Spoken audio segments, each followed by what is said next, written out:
দেশে প্যারেন্টিংটা ভালো জানা থাকে না বলে অনেক মায়েরা বাচ্চার সমস্যা হয়ে যাওয়ার পর বিভিন্ন জায়গায় অসহায় হয়ে ছুটাছুটি করতে করতে কয়েক বছর নষ্ট করে ফেলেন। পরে বাচ্চার ডেভেলপমেন্টটা আরও ডিলে হয়। আপনি আমাদের কোর্স করেন বা অন্য কারো কোর্স করেন, এটা বিষয় না। আপনি যে কোনো জায়গা থেকেই শিখতে পারেন। অর্থাৎ আমার কথা হচ্ছে, আপনি যখনই বাচ্চার মধ্যে স্বাভাবিকতা দেখবেন না, তখনই আপনি ওই অটিজম ম্যানেজমেন্টটা শিখে ফেলবেন, যে কোনো জায়গা থেকে, যে কোনো প্রতিষ্ঠান থেকে। এটা হচ্ছে আমার বক্তব্য।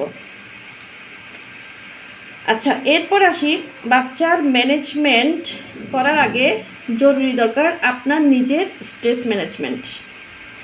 অর্থাৎ এক্ষেত্রে আমি যেটা বলতে চাচ্ছি, বাবা মায়েরা যে ভুলটা করেন সেটা হচ্ছে, বাচ্চার অটিজম বা অন্য কোনো সমস্যা হলে অস্থিরভাবে তার সমস্যা সমাধানের জন্য ছুটাছুটি শুরু করেন, কিন্তু বাচ্চা নিয়ে লড়াই করতে করতে ভুলে যান আপনার নিজেরও একটু ভালোভাবে এবং সুস্থভাবে জীবনযাপন করা দরকার। কিন্তু পরিবেশ পরিস্থিতির চাপে আপনি আর নিজের দিকে তাকাতে পারেন না। অটিজম আক্রান্ত শিশুর বাবা মায়েরা সামাজিকভাবে অনেক সময় নিজেদের নিয়ে হতাশায় ভোগেন। পারিপার্শ্বিক সমাজ এবং পারিবারিকভাবেও তারা হেয় হন। অটিস্টিক শিশুর জন্ম দেওয়ায় কখনো নিজের পরিবারের কাছে, নিজ ভাই বোনদের কাছেও তাদের গ্রহণযোগ্যতা থাকে না। দিনে দিনে তারা নিকট আত্মীয়দের কাছ থেকেও বিচ্ছিন্ন হয়ে যান। দুঃখজনক হলেও সত্য যে অনেক পারিবারিক অনুষ্ঠানসমূহ তাদের নিমন্ত্রণও জানানো হয় না। এর নেতিবাচক প্রভাব ওই শিশুর ওপর এবং তার অন্যান্য ভাই বোনের ওপরও পড়ে। তো যাই হোক, এই ধরনের বাচ্চাদের প্রতিপালন খুবই আসলে স্ট্রেসফুল। এখন আমাদের বক্তব্য হচ্ছে স্ট্রেস থেকে মুক্তির উপায়। এই স্ট্রেস থেকে আপনি কীভাবে মুক্ত হবেন? আপনি যদি স্ট্রেস কমাতে চান তাহলে কি করবেন? নিজের জন্য সময় বের করুন। আপনি নিজেকে প্রথমে সময় দিবেন, বাচ্চার আগে নিজেকে সময় দিবেন। নিজে ফিট হলে বাচ্চাকে নিয়ে আপনি দৌড়াতে পারবেন, বাচ্চাকে নিয়ে আপনি কাজ করতে পারবেন।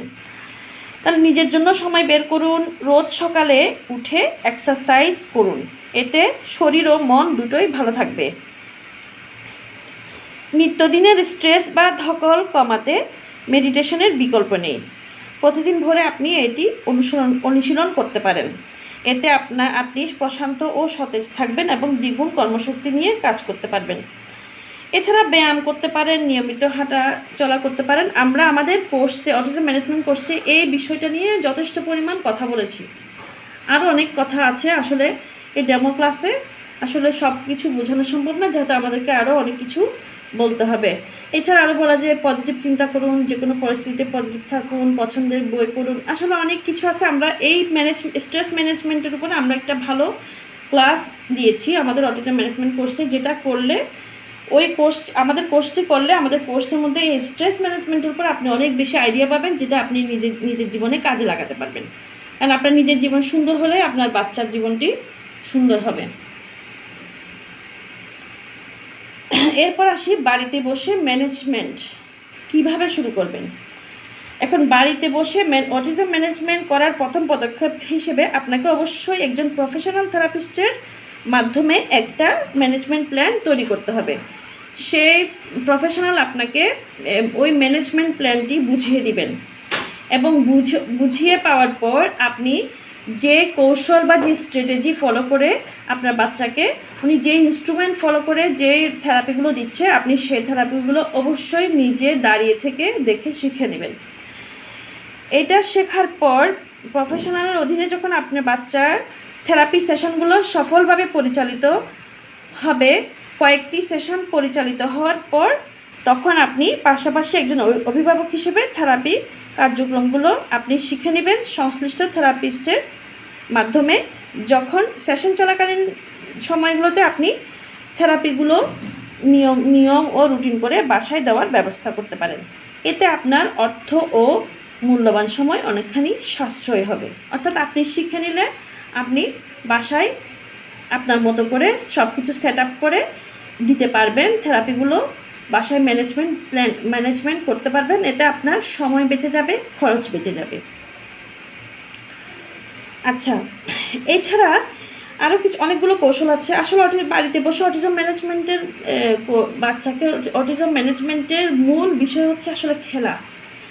আপনি তাকে তার ডেইলি লিভিংয়ে সবগুলো কাজ করাবেন, ওটা তো আছেই। সকালবেলা ঘুম থেকে উঠে রুটিন অনুযায়ী, এটা রুটিনের কথাও আমরা আমাদের অটিজম ম্যানেজমেন্ট কোর্সে কিন্তু বলেছি। রুটিনের উপর আমাদের বিশদ কথাবার্তা আছে। তো এই ক্ষেত্রে কিছু কৌশল আছে, এবিএ মেথড, মানে খেলা কেন বললাম, কিছু মেথড আছে এবিএ মেথড, অর্থাৎ অ্যাপ্লাইড বিহেভিয়ার অ্যানালাইসিস, এটা অনুসরণ করতে পারেন। পিআরটি, পিভোটাল রেসপন্স ট্রেনিং, এছাড়া আছে ইএসডিএম, দ্য আর্লি স্টার্ট ডেনফোর মডেল। এইগুলো হচ্ছে খেলাভিত্তিক অ্যাক্টিভিটি। এই খেলাভিত্তিক অ্যাক্টিভিটি যখন বাচ্চাকে আপনি করবেন, তখন বাচ্চা খেলার ছলে অনেক কিছু শিখবে, খেলার ছলে সে অনেক কিছু শিখবে। এই খেলার ছলে তাকে আপনি দৈনন্দিন কাজের অনেক কিছু শেখাতে পারবেন। এছাড়া লিপ মেথড আছে, টিচ মেথড আছে, এগুলো অনেকগুলো মেথড আছে যেগুলো আসলে এত সংক্ষিপ্ত পরিসরে বর্ণনা করা সম্ভব না, আমি শুধু ধারণা দিচ্ছি। লিপ মানে LEAP, টিচ মানে TEACH। আচ্ছা, কেন এই মেথডগুলো গুরুত্বপূর্ণ? এই মেথড যে গুরুত্বপূর্ণ কেন, এটি আপনাকে আপনার বাচ্চার সাথে কথোপকথন করতে এবং শিশুর আচরণগত বিষয়ে আরও জানতে সাহায্য করবে। সেন্টার সেটআপে থেরাপির সময়ে যখন তাকে সেন্টারে আপনি থেরাপি সেন্টারে যখন তাকে থেরাপি দিবেন, তো ওই সেন্টার সেটআপে থেরাপির সময় এসে আপনার বাচ্চা যখন এই অ্যাক্টিভিটিগুলো করবে, অ্যাক্টিভিটিগুলো করার পাশাপাশি সে বাড়িতে যে তার অ্যাক্টিভিটি করতে হবে, বাড়িতে অ্যাক্টিভিটি করার দক্ষতা তৈরি করতে সক্ষম হবে এই মেথডগুলোর মাধ্যমে। যেমন বাচ্চার সিটিং হ্যাবিট মানে বসার অভ্যাস। অনেক বাচ্চা স্থির হয়ে বসতে চায় না। যখন ওই যে সেন্টারে যখন সে থেরাপি দিবে, সেখানে যে কৌশলগুলো করা হবে বা এই কৌশলগুলো যখন তাকে দেওয়া হবে, এবিএ মেথড থেকে শুরু করে এই বিভিন্ন মেথডগুলো, তখন তার সিটিং হ্যাবিটটা, মানে তার যে বসার অভ্যাসটা, স্থির হয়ে বসার অভ্যাসটা সে আস্তে আস্তে রপ্ত করতে পারবে। যেটা আপনি থেরাপি সেন্টারে যেটা সে রপ্ত করবে অভ্যাস, সিটিং হ্যাবিট, যেটা আপনি বাসায় এসে বাসার জন্য আবার তাকে কাজে লাগাতে পারবেন, বাসায় সে প্র্যাকটিসটা করাতে পারবেন এই মেথডগুলোর মাধ্যমে। এই মেথডগুলো এই জন্য এতটা গুরুত্বপূর্ণ। এই মেথড আপনাকে একজন অভিভাবক হিসেবে থেরাপিউটিক অ্যাক্টিভিটি করতে দক্ষ হতে সাহায্য করতে পারে। আচ্ছা, বাচ্চার বিহেভিয়ার সমস্যা দূরীকরণে এই এবিএ মেথড খুব কার্যকরী একটি পদ্ধতি। এবিএ মেথডটা আসলে অনেক বড় একটা বিষয়, এটা বিশাল একটা বিষয়, এটা আলাদা করে একটা কোর্স আছে আসলে। তো এগুলো আমরা সংক্ষেপে আমাদের এই কোর্সে ধারণা দিচ্ছি। আচ্ছা, এখন অটিজমের চিকিৎসাগুলো কী ধরনের? এই যে আমি যেগুলো বলেছিলাম যে এবিএ মেথড, পিআরটি, এই যে ABA method, applied behaviour analysis, PRT, pivotal response training, ESDM, the early start Denver model, LEAP, TEACCH. তো এই মেথডগুলো আমরা বলেছি। এখন অটিজমের চিকিৎসাগুলো কী ধরনের, অটিজমের কী কী চিকিৎসা আপনি করবেন, অর্থাৎ এগুলো অটিজমের চিকিৎসা হলেও সবগুলো যে আপনার বাচ্চার জন্য আপনি করবেন তা কিন্তু না। আপনার বাচ্চার লেভেল অনুযায়ী যেটা প্রয়োজন সেটা একজন থেরাপিস্ট বলে দিবেন, সে অনুযায়ী আপনি করবেন। তো অটিজমের চিকিৎসা ওভারঅল সকল বাচ্চার জন্য কী কী চিকিৎসা দেওয়া হয় এটা আমরা একটু জানবো। Behavioural management therapy, cognitive behaviour therapy, early intervention, educational and school based three piece, joint attention therapy, medication treatment, nutritional therapy, occupational therapy, speech and language therapy, listening therapy, এগুলো অটিজমের চিকিৎসা হিসেবে দেওয়া হয়। আচ্ছা, এরপর আসি আমরা আর্লি ইন্টারভেনশনটা কি? আর্লি ইন্টারভেনশন মানে হলো যখন কোনো সমস্যা হবে, অর্থাৎ বাচ্চার যখন কোনো সমস্যা দেখা দিবে সাথে সাথেই তার সমাধান করা, অর্থাৎ শিশুটির যে সমস্যাটা ধরা পড়বে সাথে সাথে সেই সমস্যাটার সমাধানের জন্য যা যা করা দরকার তা করাই হলো আর্লি ইন্টারভেনশন। এই যে বাচ্চার অটিজম ধরা পড়লো, বাচ্চার সমস্যা হলো, আপনি অটিজম শনাক্ত করার জন্য হাসপাতালে বা কোনো বিশেষজ্ঞের কাছে নিয়ে গেলেন, তার অটিজম শনাক্ত হলো, অটিজম শনাক্ত হওয়ার পর আপনি বিশেষজ্ঞের যে টিম, থেরাপিস্ট, ডাক্তার, গবেষক, সাইকোলজিস্ট, যে টিম, সবার সাথে মিলে আপনি যে থেরাপি প্ল্যানটি করবেন, তার ম্যানেজমেন্ট প্ল্যানটি করবেন, এটাও আর্লি ইন্টারভেনশনের মধ্যে পড়ে। অর্থাৎ যত তাড়াতাড়ি আপনি এগুলো করবেন তত তাড়াতাড়ি আপনার বাচ্চা সুস্থ স্বাভাবিক জীবনে ফিরিয়ে আনার ক্ষেত্রে অনেক বেশি কার্যকর হবে। শিশুর সমস্যা যত তাড়াতাড়ি নির্ণয় করে ইন্টারভেনশন প্ল্যান করে কাজ করা হবে তত তাড়াতাড়ি শিশুকে সুস্থ স্বাভাবিক জীবনে ফিরিয়ে আনার সম্ভাবনা তৈরি হবে। কিন্তু যদি সঠিক সময়ে বাবা মা সচেতন না হন, শিশুকে নিয়ে কোনো ইন্টারভেনশনে না আগান, তাহলে শিশু যত বড় হবে ততই তার সমস্যাগুলো প্রকট হবে। কারণ বয়স বেড়ে গেলে ইন্টারভেনশনে আর ছোট বয়সের মতো ভালো ও দ্রুত ফলাফল আসে না। এরপর আসি আমরা অটিস্টিক শিশুর স্লিপিং ডিসঅর্ডার বা ঘুম সমস্যা দূরীকরণের কিছু টিপস। আমরা প্রচুর টিপস আমাদের কোর্সে দিয়েছি। আসলে প্রচুর যে টিপসগুলো এত অল্প পরিসরে আসলে শেষ করা যাবে না, তারপরেও আমি একটু বলছি। অটিস্টিক শিশুরা তাদের স্লিপিং ডিসঅর্ডারের জন্য রাতে না ঘুমিয়ে দিনের বেলা ঘুমাতে চায়। এখন এই সমস্যা যখন দেখা দেবে তখন আপনাকে কিছু টিপস ফলো করতে হবে।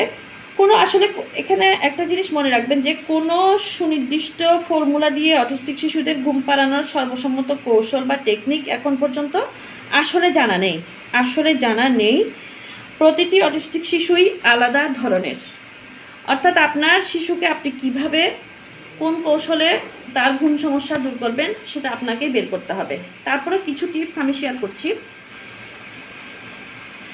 যে সময়ে আপনার অটিস্টিক শিশুটিকে ঘুম পাড়াতে চাচ্ছেন তার অন্তত 1-2 ঘন্টা আগে টেলিভিশন বা কম্পিউটার বন্ধ করুন। অনেকে শিশুকে শান্ত করার জন্য তাদের হাতে মোবাইল ধরিয়ে দেন। ঘুমাতে নেবার আগে তার হাত থেকে মোবাইল সরিয়ে নিন। মনে রাখবেন, টিভি, কম্পিউটার বা মোবাইল তাদেরকে স্টিমুলেট বা উদ্দীপ্ত করে, অর্থাৎ এতে ঘুমের আবেশ সৃষ্টিতে ব্যাঘাত ঘটে। আসলে একটা অটিজম শিশুকে তো আপনি মোবাইল দেওয়ারও দরকার নাই। অটিস্টিক শিশু না, কোনো শিশুকে মোবাইল দেওয়া যাবে না। মোবাইলটা আপনার জিনিস, এটা বাচ্চাকে দেওয়া জিনিস না, বাচ্চার জন্য খেলনা। এই ডিভাইস থেকে বাচ্চাদের এখন অটিজম হচ্ছে বা নানান রকম ডিসএবিলিটি তৈরি হচ্ছে। আচ্ছা, এখন আমরা ঘুমের সমস্যা আসি। ঘুমের আগে তার সাথে যদি খেলাধুলাও করতে হয়, সেসব যেন খুব বেশি হই হুল্লোড় ধরনের না হয়। সেরকম অবস্থা তাকে অস্থির বা উত্তেজিত করে ফেলে। ঘুমের আগে তার সাথে রেসলিং বা তাকে ধরে সুড়সুড়ি দিয়ে খেলা না করাই ভালো। এগুলো তার ঘুমে বিলম্ব ঘটাবে। যে সকল কর্মকাণ্ড নীরবে করা যায় কিন্তু তাকে চিন্তা করাবে, নীরবে করা যায় কিন্তু তাকে চিন্তা করাবে, এই সময়ে সেসব কিছু বিষয় আপনি বেড টাইম প্লে হিসেবে চেষ্টা করতে পারেন। যেমন ড্রয়িং করা, বইয়ের ছবি দেখিয়ে দেখিয়ে পড়ানো, এগুলো ঘুমের আগে আপনি করতে পারেন। ড্রয়িং করা, বইয়ের ছবি দেখিয়ে দেখিয়ে পড়ানো।